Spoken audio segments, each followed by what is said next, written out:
주클. 자, 안녕하세요. 주식클라스입니다. 사실 오늘 10월 11일이고 이번 주가 또 10월 2주차가 마감을 했어요. 그래서 오늘은 제목을 이렇게 한번 적어봤습니다. 오늘은 왜 또 하락했을까? 하락 잡기 바쁜 K증시인데, 뭐 저도 국내 주식 투자자지만은 사실 국내 증시를 비판하거나 그럴 건 아닌데, 최근 이제 한 2달 정도 된 것 같아요. 시장이 뭐 장중에 또 테슬라 로보택시 시연도 있었고 상당히 많은 이슈가 있었는데, 사실 우리가 주식 투자를 하면서 하락한 이유를 찾는 거는 꼭 나쁜 건 아닙니다. 왜냐하면 주가가 떨어지게 되면 뭐 상승을 하든 하락을 하든 그 이유를 알아야 악재를 인지하고, 그럼 악재가 해소가 되면 하락세가 멈추는 거고, 또 호재 같은 경우도 호재 연속성이 떨어지게 되면 상승하다가 주가가 또 상승 탄력성을 멈추겠죠. 근데 최근에 부쩍 장중 흐름을 보면, 오늘은 간단히 좀 말씀을 좀 드리겠는데, 이게 지금 항상 보는 화면이 뭐냐 하면 우리나라 주가 지수의 현황입니다.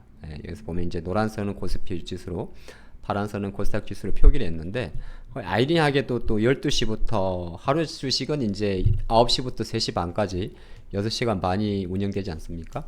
근데 12시 반부터 또 많이 움직였습니다. 근데 뭐 갑자기 우리나라 장이 반대 매매에 나올 거는 아니고, 과연 이제 많은 투자분들이 그런 거죠.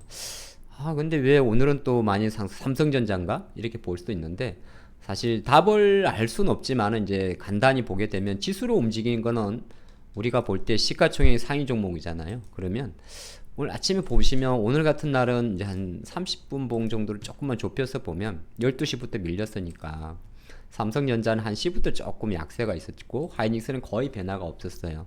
그럼 LG에너지솔루션이 보니까 확실히 한 12시부터 거의 테슬라의 로보택시 뭐라고 하죠? 행사가 거의 대략적으로 원래 예정된 11시에서 조금 딜레이된 12시 전부터 이제 행사가 진행이 됐는데, 어떻게 보게 되면 그 행사 진행될 때부터 조금 더 하락세를 키웠다 볼 수가 있습니다. 그게 이제 근데 아침부터 원래 강했던 삼성바이오나 현대차나 뭐 기아라든지 금융 쪽 그러지 않고, 대부분이 약간 2차전지 관련주들이 확실히 테슬라의 로보택시 이후에 조금 하락세를 키웠다, 그렇게 볼 수가 있겠죠. 근데 과연 그러면은 미국 증시 기준을 놓고 봤을 때 이 테슬라의 로보택시의 어떤 뭐라고 할까요? 이벤트가 한편으로는 밤새 이제 미국 증시에서 또 테슬라의 주가까지 이어질지는 아무도 알 수는 없죠. 그쵸? 뭐 주가라는 건 항상 또 상대적인 게 있는 건가. 하지만 이제 미국 증시는 지금 사상 최대의 또 신고가 랠리를 보여주고 있기 때문에 아무래도 국내 증시보다는 설령 뭐 이벤트가 종료됐다고 해서 테슬라의 주가가 뭐 급등은 하기는 뭐 차후의 문제겠지만은 갑작스레 국내 증시처럼 많이 떨어질 가능성은 저는 낮아 보입니다. 그렇다면 국내 증시 관점에 놓고 봤을 때는 오늘 짜 맞춘 듯이 아이러니하게도 테슬라의 실적 발표 이후에 코스피 쪽에서는 LG엔솔, 또 코스닥 쪽에서는 아무래도 이거 잘 보시면 알테오젠 같은 경우는 변화가 없었고, 에코프로 BM도 거의 대부분이 12시 반부터, 에코프로도 거의 12시 반부터. 근데 HLB 같은 경우는 아침부터 빠졌으니까, 그럼 기성전 오늘 1월 10월 11일 기준으로 국내 증시의 정후약의 원인은 2차전지 관련주였는데, 근데 제가 조금 고민스러운 건 뭐냐면, 물론 2차전지 관련주들이 최근에 놓고 보게 되면 상대적으로 좀 아웃퍼폼한 게 없잖아 있긴 있습니다. 예를 들어서 원통형 배터리라고 이야기하면은, 예를 들어서 우리가 많이 보는 종목들이 동원 시스템즈 같은 이런 종목들도 개별 쪽이나 있죠. 근데 은근히 보게 되면 이거는 단순하게 테슬라 이벤트에 대해서 모든 종목의 세론이 나왔다고 좀 보긴 그렇고, 현재 2차전지의 관련주 자체가 LG에너지솔루션의 원통형 배터리 모멘텀이라든지, 또는 삼성전자나 하이닉스나 이런 반도체 종목에서 들어가지 못하는 자금에 대한 매수도 좀 들어오고, 그런 상태에서 약간은 테슬라 이벤트를 보고 들어온 것도 있어요. 하지만 시장은 실제적으로 아직까지도 그 누구도 테슬라 이벤트를 보고 세론이라고 말하기는, 특별한 게 없었다고 말하기는 아직은 저는 시간을 조금 지켜봐야 될 것 같습니다. 그렇다고 본다면 다른 한편으로는 여전히 국내 증시에 부담을 잡고 있는 이런 이슈들도 한편으로는 투자 심리를, 그러니까 그런 게 있는 거죠. 장은 말이죠. 이거는 제가 뭐 검투세 또 그런 걸 하는 게 아니라, 시장이라는 거는 호재에 민감하고 악재에 더 민감할 때가 있습니다. 근데 어떤 상태냐면, 이게 실제적으로 검투세의 어떤 연장과 유예와 폐지가 계속 딜레이되는 일정 자체가 실제적으로 정시의 급등 요인은 아니지만은 정시에 대기 자금을 들어올 수 있는 자금 상점에서 뭔가가 이벤트가 해소됐음. 어떻게 보게 되면 검투세라는 거는 불확실성이잖아요. 그렇죠. 검투세. 그러니까 이거는 단순하게 뭐 찬반의 의미를 떠난 게 아니라 시장이 제일 싫어하는 게 불확실성. 그리고 막연한 이벤트에 의한 기대감. 마침 보니까 또 우리나라가 재보궐선거가 10월 16일 날 있게 되는데 근데 재보궐선거의 사전투표가 금요일이니 시장 일각에서는 또 재보궐선거 전에 어느 정도 민주당 지도부에서 또는 정부 야당 지도부에서 발표하지 않을까 그런 기대감과 모든 게 맞물렸다고 생각을 합니다. 그러면 우리나라 정치 같은 경우는 여전히 물론 실제적으로 바이오 반도체 2차 전지인데 한편으로 놓고 보면 글로벌 기준으로 놓고 보면 바이오가 글로벌 대장주는 아니잖아요. 그러니까 이게 아이러니한 거죠. 쉽게 말해서 뭐냐면 한국은 그러면 거꾸로 보면 바이오 종목들은 너무 휘낭낭하고 있습니다.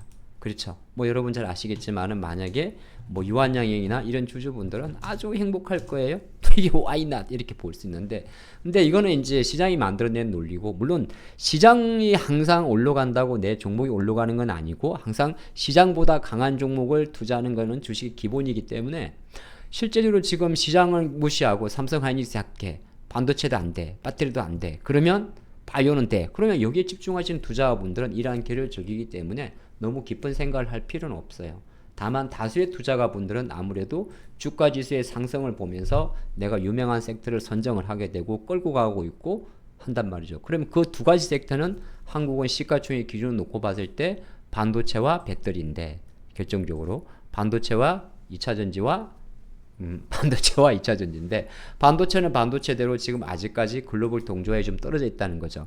근데 이런 포론 관점에서 반도체는 요렇게 보면 하이닉스와 삼성전자를 놓고 보면 약간은 동조화도 따라가고는 있습니다. 실제적으로. 그거는 이제 분석하는 사람의 생각에 따라 조금 다를 수가 있는데 왜냐하면 뭐 말이 나왔으니까 하는 이야기인데 실제적으로 마이크론의 주가를 보면 조금은 알 수가 있죠. 마이크론과 하이닉스의 주가를 보면 말이죠. 그리고 삼성전자는 한편으로는 그런 것도 없잖아 있겠죠. 어떤 거? 글로벌 1위에 대한 지위가 흔들리지 않을까. 실내로 최근 실적만 놓고 봤을 때는 반도체 메모리 부분에서 하이닉스가 삼성전자를 이기고 있죠. 그러면 주가 관점에서는 뭐 약간 펀더멘털로 분석을 하게 되면 1위 자리가 위태로운 기업에 대해서는 가차 없는 몰매를 하지만 상대적으로 1위를 탈수하는데 물론 영원히 탈환하긴 좀 어렵겠죠. 네, 그렇게 볼 수 있지만은 단기적으로는 지금 메모리 부분의 영업이익만 놓고 봤을 때는 하이닉스가 삼성전자를 따를 수가 있는 그런 그림이 있고 반도체 이슈 같은 경우도 실제적으로 레거시 반도체보다는 HBM 쪽으로 포커스를 맞추니까 시장은 어느 정도 선택을 한다면 이쪽을 좀 많이 팔고 이쪽은 조금 덜 사더라도 글로벌의 동조화를 갈 거예요.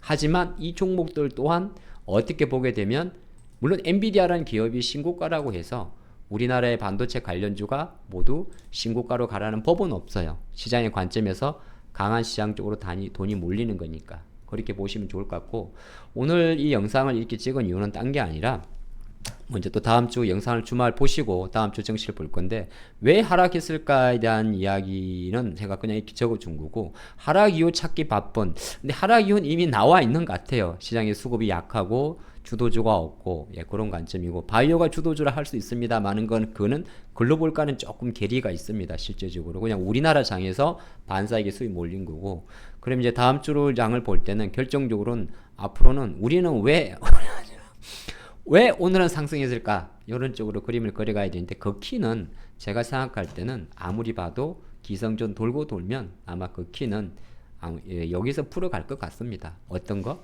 최소한 큰형님에서 말이죠. 참 결론이 갑자기 허지부지하게 나서 좀 이상한 영상이 될 수도 있겠지 모르겠지만은 결정적으로는 그 키는 얘가 잡아가야 되는 겁니다. 과연 다음 주부터는 어느 정도 삼성전자에 들어와 있는 이 공격적인 이 기관 투자가 특히나 연기금의 이 매수가 다른 것보다 좀 특이점이 잡힌 게 지난번에도 한번 것처럼 연기금과 투신이 담은 것 금융투자가 담는 건 단타 성향이라 하지만은 투신과 연기금이 담는 거는 조금은 성격이 다를 수가 있죠. 지난 9월 26일 이후로 동일한 패턴이 조금 들어왔는데 외국인의 매도에도 불구하고 다음 주에도 연기은과 투신 쪽에서 삼성전자를 버텨주는지가 아마 조금은 10월 3주차 장을 보는 관점에서 중요한 내용이 될 것 같습니다. 오늘 영상은 한번 넋두리 아닌 넋두리가 됐는데 자, 좋은 인사이트가 됐으면 좋겠습니다. 감사합니다.